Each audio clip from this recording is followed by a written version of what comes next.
Smoke stung the air of Laramie's town hall, its wooden beams smoldering as Lydia Harper clutched the mended sapphire gown, its silk gleaming like a star in her trembling hands. It was 1883, and the Wyoming night draped the square in starlight. Snow-capped peaks faint against the horizon, a silent witness to her fight. At 28, Lydia was a seamstress of unmatched brilliance, her auburn hair spilling from a fraying bun, damp strands clinging to her neck from the heat, her hazel eyes blazing with defiance yet softened by a hope rekindled. Her cream blouse's sleeves, rolled to her elbows, trembled against her slender shoulders, calloused hands bearing the scars of her mother's craft. Her navy skirt, patched and dusted with street grime, pooled around her knees, scuffed boots peeking beneath, their laces frayed but resolute. The gown, crafted for Sarah Vaughan, the mayor's widow, was her last stand to save her mother's shop, its hem now mended. But the fires Ratate's sabotage threatened to consume her dreams in flames. Lydia's heart still raced from the chaos, the crowd's gasps at the gown's ruin echoing like a wound. 2 years ago she'd rejected Ezra Tate, Laramie's merchant prince, whose wealth held the town like a noose. His gray eyes had glinted with malice when she refused his proposal. His vow, "You'll regret this," unleashing whispers that branded her ungrateful, a spinster too proud for her place. Her mother's memory, soft as a quilt, urged her to stitch dreams into cloth. Lydia, and hold your heart high. But dreams had frayed. Unpaid bills, her mother's medical debts, the shop's rent piled high, their red stamps, a constant accusation. The gown's sabotage, threads cut by a shadowy figure, was Ezra's doing, and now flames licked the hall's walls. The crowd's panic swelling beyond the side room's door. Nathan Cole stood beside her, his silhouette steady in the lantern's flickering glow, his presence a quiet harbor in her storm. He'd called himself a traveler, but his strength lingered like a melody she couldn't forget. His dark brown hair, cropped short, peeked from a weathered Stetson, and his brown eyes, deep and warm, held no mockery, only a depth that stirred her guarded heart. His patched duster hung open over a gray linen shirt, sleeves rolled to reveal forearms scarred by battles he'd revealed as a soldier's. His boots, sturdy but worn, stood firm, and a small iron anvil pin gleamed on his collar, a relic of a past heavy with loss. His leather satchel lay nearby, its edges frayed, but the scar across his jaw caught the light, whispering of a life forged in fire. The side room was cramped, needles and threads scattered on a rickety table, smoke curling under the door as the hall's chaos grew. Dancers shouting, fiddle music silenced. Martha Reed, the rancher's widow, stood nearby, her gray-streaked hair loose, her kind eyes steady in her calico dress. "You've mended more than silk, Lydia," she said, her voice warm, handing her a spool of sapphire thread. Lydia's needle rested, the gown's hem flawless again, her hands trembling but triumphant. Nathan's voice broke the silence, low and steady, like sagebrush whispering in a Wyoming wind. "I saw the man in the Elijah Carver, Tate's hired blade. He started the fire." Lydia's hazel eyes widened, her breath catching. "Why? Help me, Nathan," she asked, her voice soft, searching. He paused, his brown eyes meeting hers, a flicker of pain crossing his scarred face. "Your mother gave me shelter once, when I was a boy running from war. I owe her hand you." Lydia's heart swelled, her mother's kindness a thread tying them across years. She'd fought alone since the fever took her mother, trusting no one. But Nathan's revelation, his soldier's past, his debt to her family kindled a trust she hadn't dared to feel. The hall's chaos pressed closer, smoke thickening, and Lydia rose, gown in hand, her voice resolute. "Mrs. Vaughan will wear this, and Laramie will see my truth." Martha nodded, her hands swift as she helped Lydia fold the silk, while Nathan moved to the door, his satchel in hand, his brown eyes scanning the hall where flames spread. Jed Carver loomed outside, his dark coat dusty, his smirk cruel. "You're done, Harper," he said, his hand on a knife, Ezra's orders glinting in his eyes. Nathan stepped forward, his presence a quiet shield, his anvil pin catching the lantern light. "She's not," he said, his voice edged with steel, his scarred hand steady. Jed lunged, but Nathan caught his wrist, twisting it with a soldier's precision, the knife clattering to the floor. The crowd gasped, parting as Lydia stepped into the hall, gown gleaming in her hands, smoke swirling around her. Sarah Vaughan stood amid the chaos, her face pale but hopeful. "Miss Harper," she said, her voice trembling, "is it ready?" Lydia nodded, handing her the gown.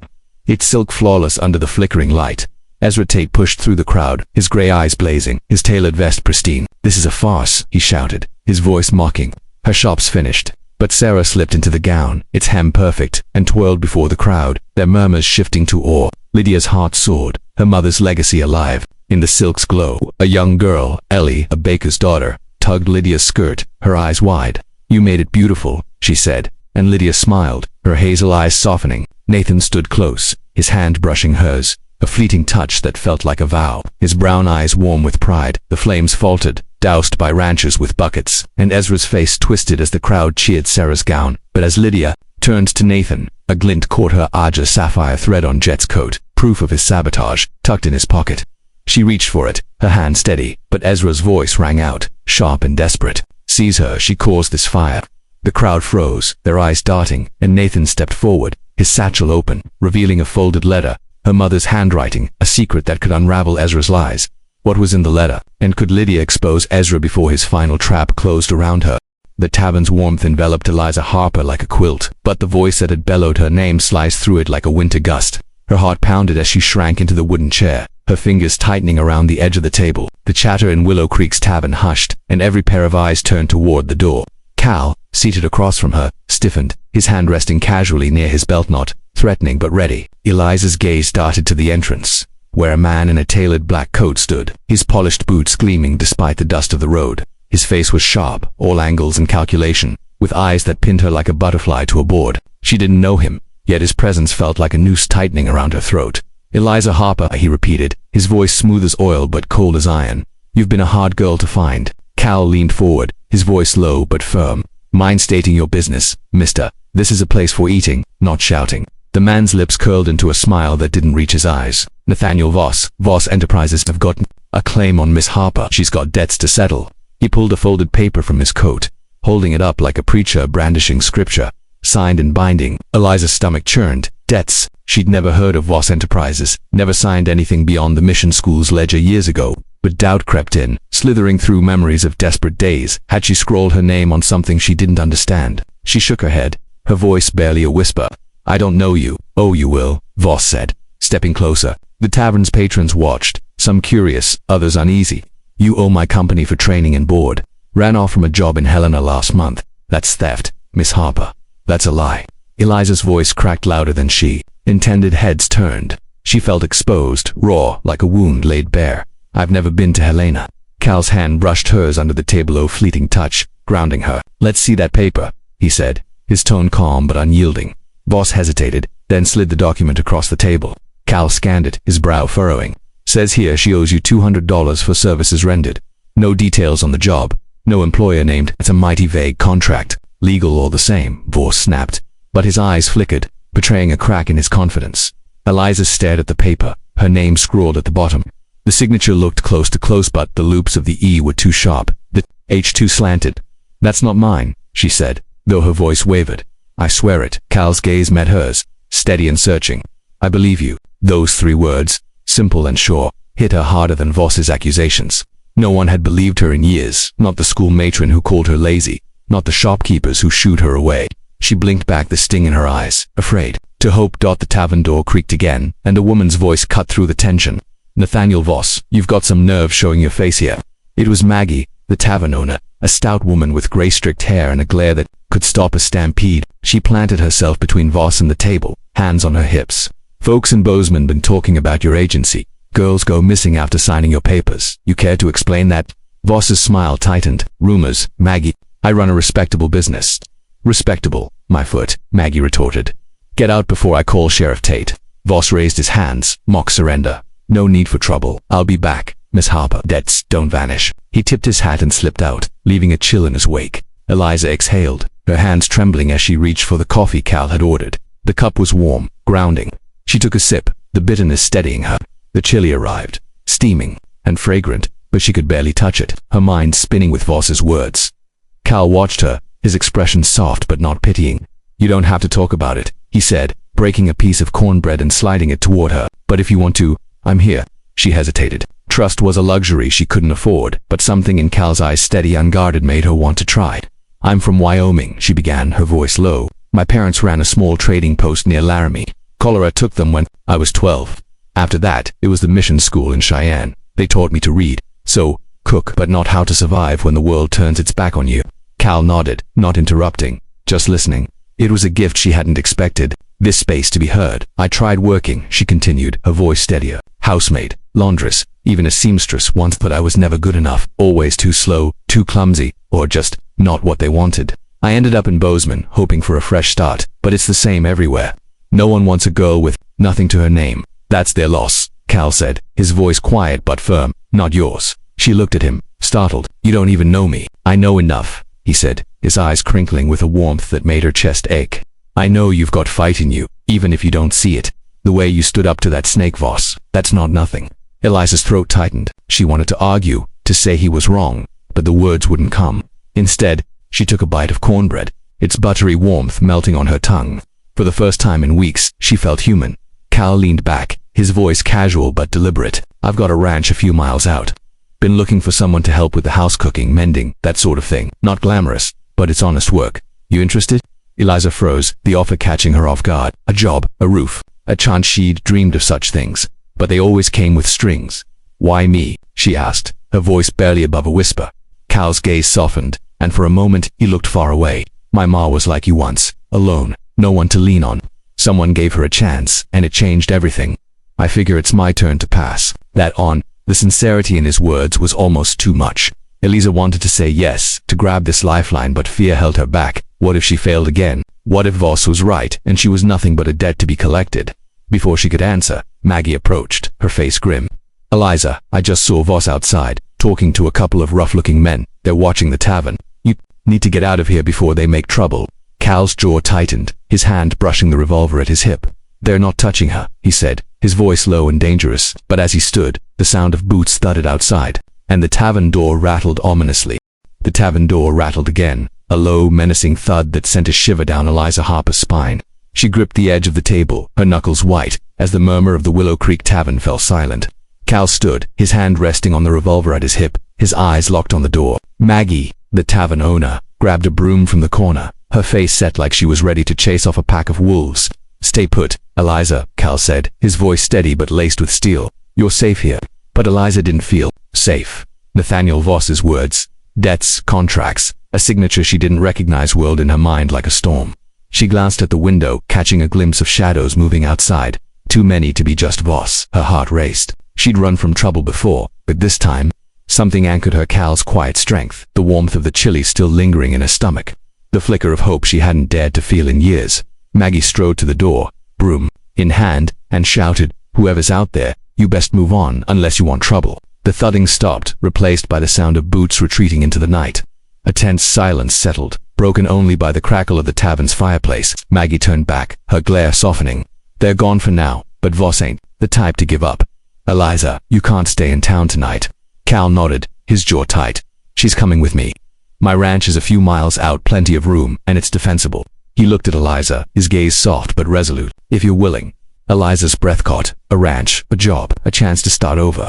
It sounded too good, like a dream she'd wake from to find herself back on the cold porch of the stagecoach stop. "What if I'm not what you need?" she whispered. "What if I fail you, too?" Cal's eyes crinkled, not with pity but with something warmer, deeper. "I'm not looking for perfect, Eliza, just someone who'll try. That's enough for me." His words landed like a spark in dry grass, igniting something in her chest. She nodded, barely trusting herself to speak. "Okay." Maggie handed Cal a sack of cornbread and apples. "For the road," she said, then squeezed Eliza's shoulder. "You're stronger than you know, girl. Don't let snakes like Voss tell you otherwise." Minutes later, Eliza sat beside Cal on the bench of his wagon, the chestnut gelding pulling them steadily out of Willow Creek. The night air was crisp, scented with pine and earth, and the stars above glittered like scattered diamonds. Eliza clutched her satchel, her only anchor to the life she was leaving behind. The wagon's creak and the rhythmic clop of hooves filled the silence, but it wasn't empty. It felt alive, like the promise of something new. Cal glanced at her, his hands steady on the reins. "You've ever been out this way before?" Eliza shook her head. "Only passed through on foot, scavenging what I could. Never had a reason to stay." "You do now," he said simply, pointing to a distant ridge where the moonlight caught the outline of rolling hills. "That's where we're headed. My place isn't much, just a cabin, a barn, some horses, but it's home. Built it myself. After years of driving cattle from Texas to Kansas. Eliza studied him, curiosity stirring. "Why settle here? Montana's a long way from Texas." Cal's smile was faint, tinged with memory. "Needed a place to start over. Lost my brother in the war, Gettysburg. After that I couldn't stay in Texas. Too many ghosts. Found this land, cheap and wild, and figured I could make something of it. Something worth keeping." His honesty disarmed her. She'd expected a gruff cowboy, not this quiet man who spoke of ghosts and homes with equal weight. "I'm sorry about your brother," she said softly. He nodded, his eyes on the road. "What about you? What keeps you going, Eliza?" The question caught her off guard. She'd spent so long surviving. She'd forgotten what it meant to have a reason. I don't know, she admitted, her voice barely above the wind. Maybe just stubbornness. My ma used to say I was born with a fire in me, even if I couldn't always feel it. Kel chuckled, a low, warm sound. I see that fire. It's why I stopped back there. You looked like someone who hasn't given up, no matter how hard the world tried to make you. Eliza's cheeks warmed and she looked away, the compliment settling like a stone in her chest, heavy, but not unwelcome. She wanted to believe him, to believe she could be more than a drifter. The wagon rolled on, the hills growing closer, their silhouettes soft against the starlit sky. For the first time in years, Eliza felt like she was moving toward something, not just running away. They stopped at a creek to water the horse, the moonlight glinting off the ripples. Cal handed her an apple from Maggie's sack, its skin cool and crisp. Eat, he said. You'll need your strength. She bit into it, the sweet tang bursting on her tongue. You didn't have to do all this, she said, her voice soft. The food, the job, the wagon. Why me? Cal leaned against the wagon, his gaze distant. My ma used to say kindness is like planting a seed. You don't always see the harvest, but you plant it anyway. I saw you on that porch, and I thought, maybe you're a seed worth planting. Eliza's throat tightened. No one had ever called her something worth growing. She wanted to thank him, to say something, but the words stuck. Instead, she took another bite of the apple, letting the silence speak for her as they climbed back into the wagon. A faint sound pricked her ears, hooves, distant but steady, coming from the direction of town. Cal's hand tensed on the reins, his eyes scanning the dark. Could be nothing, he said, but his voice was low, guarded, or it could be Voss. Eliza's heart thudded, her fingers tightening around her satchel. The road to the ranch stretched ahead, promising safety, but the sound of those hooves grew louder, closer, like a shadow chasing the light. The Montana night pressed against the wagon like a living thing, the hoofbeats of pursuit growing louder, a relentless pulse that matched the thud of Eliza Harper's heart. She gripped the wooden bench, her satchel a heavy anchor against her chest, as Cal urged the chestnut gelding forward, the reins taut in his calloused hands. The moonlight cast long shadows across the rolling hills, painting the prairie in silvers and grays, but it offered no comfort, only a stark reminder of the danger chasing them. We're close, Cal said, his voice low, steady but laced, with an urgency that made Eliza's stomach twist. Hold on, Eliza, she nodded, her throat too dry to speak. The ranch was near. She could see the faint glow of a lantern swaying on a distant porch, a promise of safety in the vast, untamed dark. But the hoofbeats grew closer, a storm gathering at their heels, and Eliza knew Nathaniel Voss wasn't a man to let his prey slip away. Her fingers tightened around her satchel, the worn leather holding all she had left, her mother's locket, a journal filled with half-forgotten dreams, and a letter of reference to faded to mean anything. She'd run from trouble before, but this time, something held her fast. Cal's quiet strength, the memory of his words in the tavern, the fragile spark of hope she hadn't dared to feel in years. The wagon rattled to a stop before a log cabin, its sturdy frame nestled between a red barn and a corral where horses stirred, their soft snorts mingling with the wind. The porch was wide, weathered, with a lantern casting golden light across a rocking chair and a stack of firewood.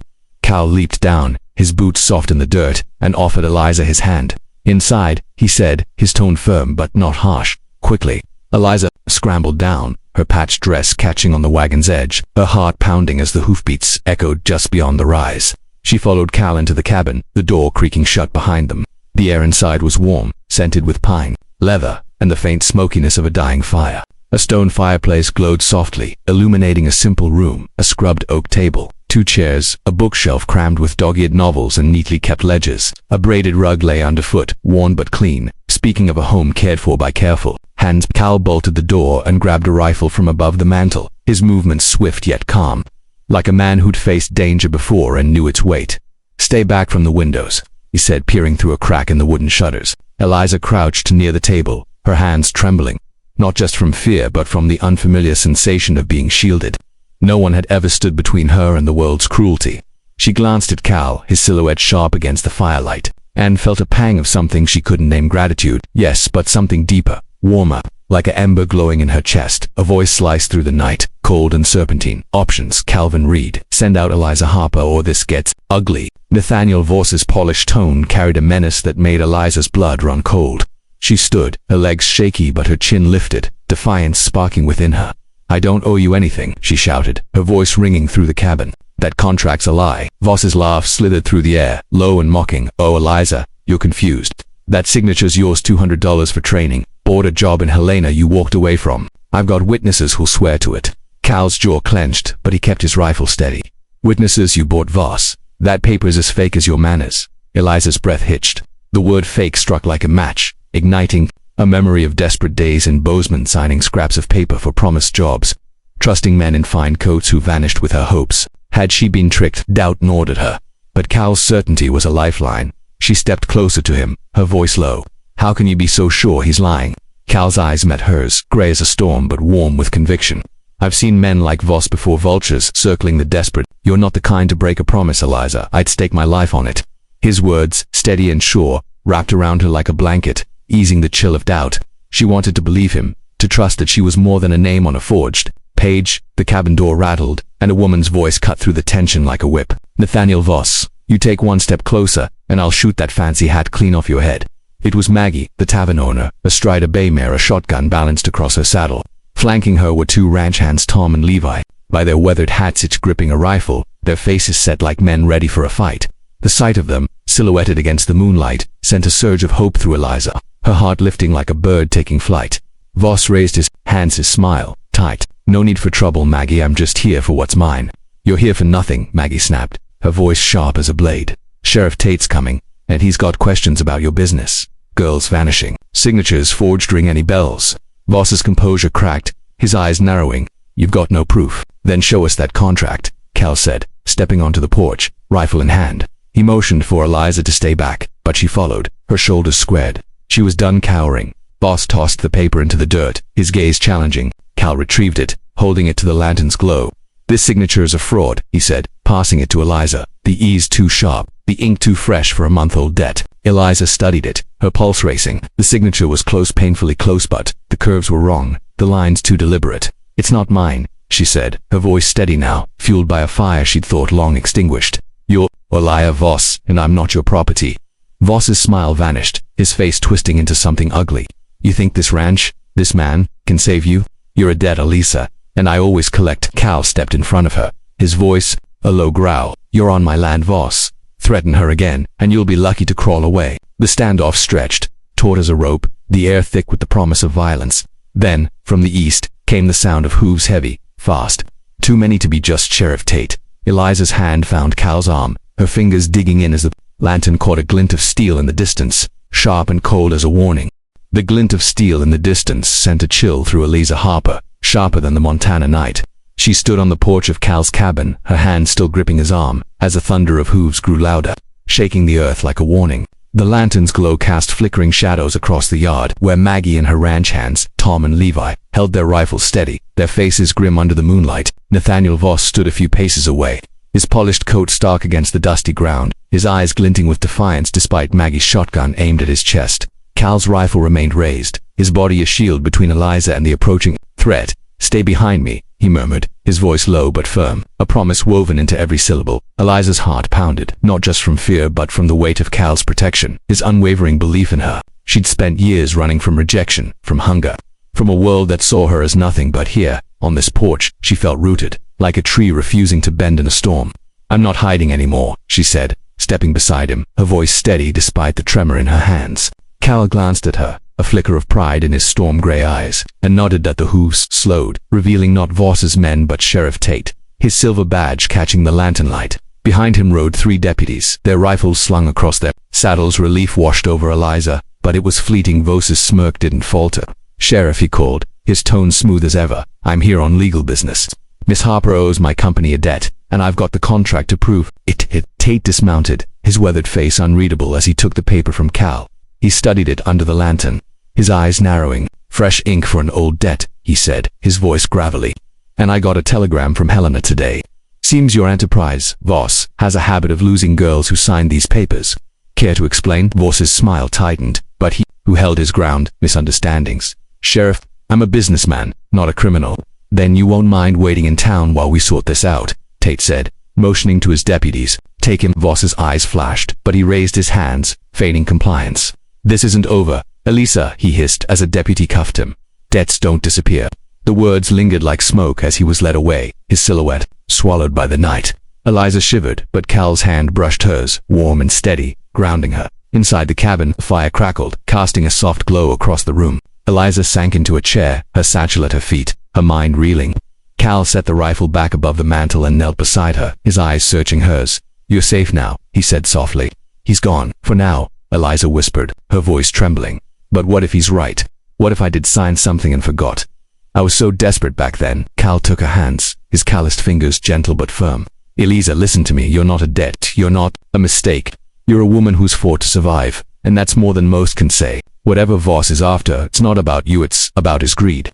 His words sank into her, warm as the firelight, and for the first time, she let herself believe them.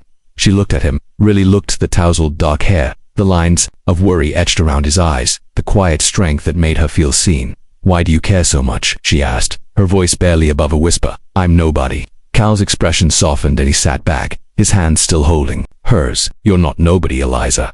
When I saw you on that porch, I saw a woman with fire in her eyes, even if she didn't know it. My ma, she was like that. Lost everything in the war, but she kept fighting. Someone gave her a chance, and it saved her.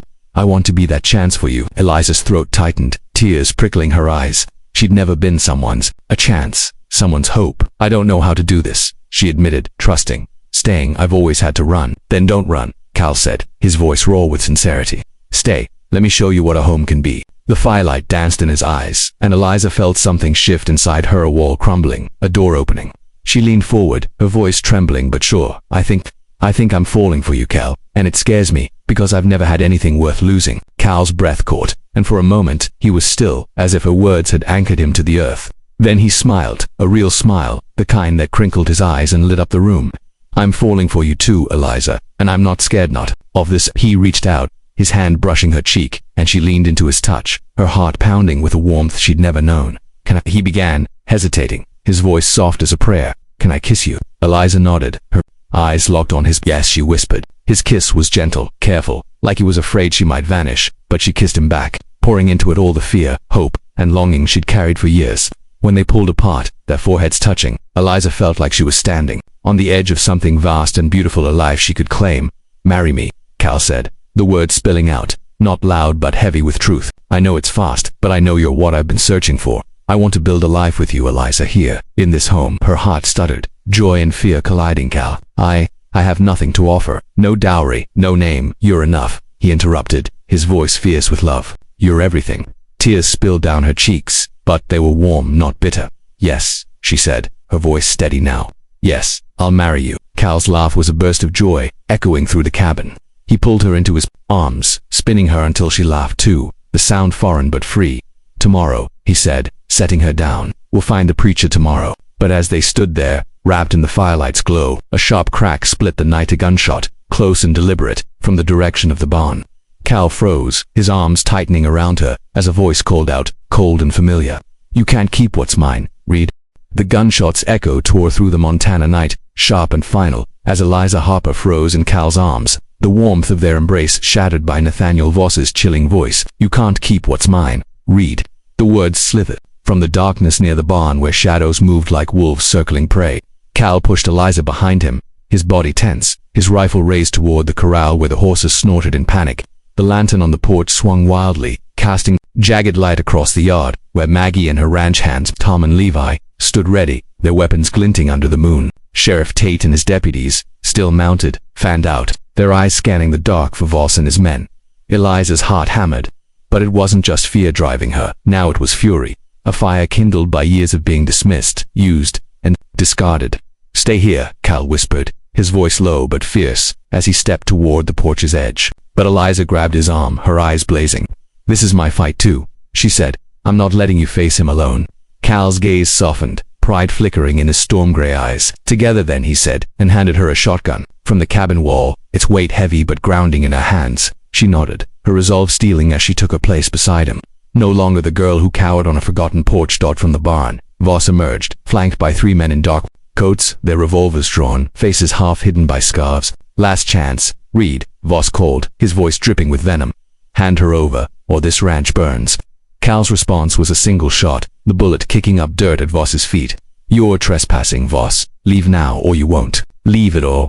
The standoff erupted into chaos. Voss's men fired, bullets splintering the porch railing as Cal and Eliza ducked, returning fire with steady aim. Maggie's shotgun roared, sending one of Voss's men scrambling for cover, while Tom and Levi flanked the barn, their rifles cracking through the night. Sheriff Tate shouted orders, his deputies circling to cut off Voss's escape. Eliza's hands shook as she fired the shotgun, the recoil jarring her shoulder, but she held her ground, driven by a strength she hadn't known she possessed. This was her home, now her life, and no one would take it. The tide turned when a new sound broke through the gunfire hooves, dozens of them, thundering from the west. Lanterns bobbed in the distance as ranchers and townsfolk from Willow Creek arrived, armed with rifles and pitchforks, their faces set with determination. "That's enough, Voss," shouted Old Man Carter, a grizzled farmer who'd known Cal's family for years. "You're done here." Voss's men faltered, their resolve crumbling under the weight of the town's unity. Two dropped their weapons, hands raised, while the third bolted into the dark, only to be tackled by a deputy.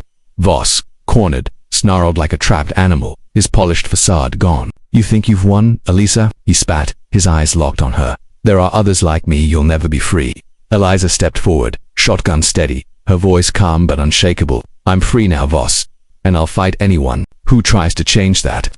She glanced at Cal, his presence beside her a quiet strength, and felt the truth of her words settle deep in her bones. Sheriff Tate dismounted, cuffs in hand. "Nathaniel Voss, you're under arrest for fraud, extortion, and attempted kidnapping." As a deputy dragged Voss away, he twisted, his eyes burning with defiance. "This isn't over," he hissed, but his voice was swallowed by the night as the townsfolk cheered, their lanterns a constellation of hope. The ranch fell quiet, the air thick with gun smoke and relief. Cal lowered his rifle, his hand finding Elisa's, their fingers intertwining. "You were incredible," he said, his voice raw with awe. "I knew you had fire, but that was something else." Eliza laughed, a shaky, joyful sound, and leaned into him. "I couldn't have done it without you," she said, her eyes meeting his. "You gave me a reason to fight." He cupped her face, his thumb brushing away a smudge of dirt. "My reason, Eliza, always will be." The next morning, under a sky as wide and blue as a promise, Eliza and Cal stood before the town preacher in the cabin's front yard. Maggie and Sheriff Tate served as witnesses, their smiles warm as the sun. Eliza wore a simple dress borrowed from Maggie, its soft cotton a far cry from her patched rags, and Cal stood tall in his best shirt, his eyes never leaving hers. "I, Eliza Harper, take you, Calvin Reed," she vowed, her voice steady, "to be my home, my heart, my forever." Cal's vows echoed hers, and when he slipped a plain silver band onto her finger, Eliza felt the weight of a new life settling into place. 2 years later, the ranch now called Harper's Haven had transformed. The cabin had grown, with new rooms for women who, like Eliza once was, had nowhere else to go. Sarah, a shy girl rescued from a mining camp, now taught reading to children in the barn. Clara, a widow from Bozeman, tended a garden that bloomed, with vegetables and hope. The laughter that filled the air was a testament to healing, 2 second chances. Eliza, now Mrs. Reed, stood on the porch, her hand resting on her growing belly, where their first child stirred. Cal joined her, his arm around her waist, his smile as warm as the morning light. "You ever miss that girl on the porch?" he asked, his voice soft. Eliza leaned into him, her heart full. "I carry her with me," she said. "She taught me how to keep going." That afternoon a young girl arrived, brought by Sheriff Tate. "This is Lila," he said, gesturing to a teenager with weary eyes and tattered clothes. "Found her on the road from Helena, needs a place."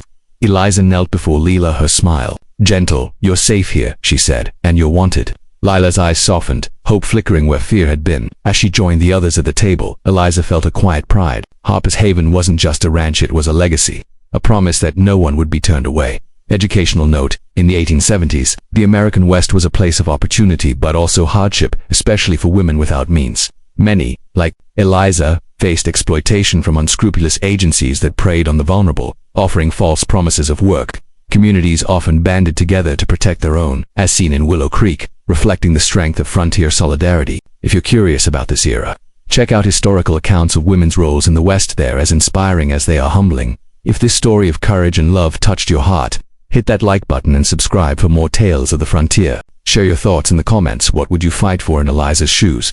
Let's keep the conversation going. But as the sun set over Harper's Haven, a letter arrived, its wax seal unfamiliar, its words a warning. Voss is gone, but his allies remain. They know your name, Eliza. Her hand tightened on Cal's, and a shadow crossed her heart. What new threat was coming for their home?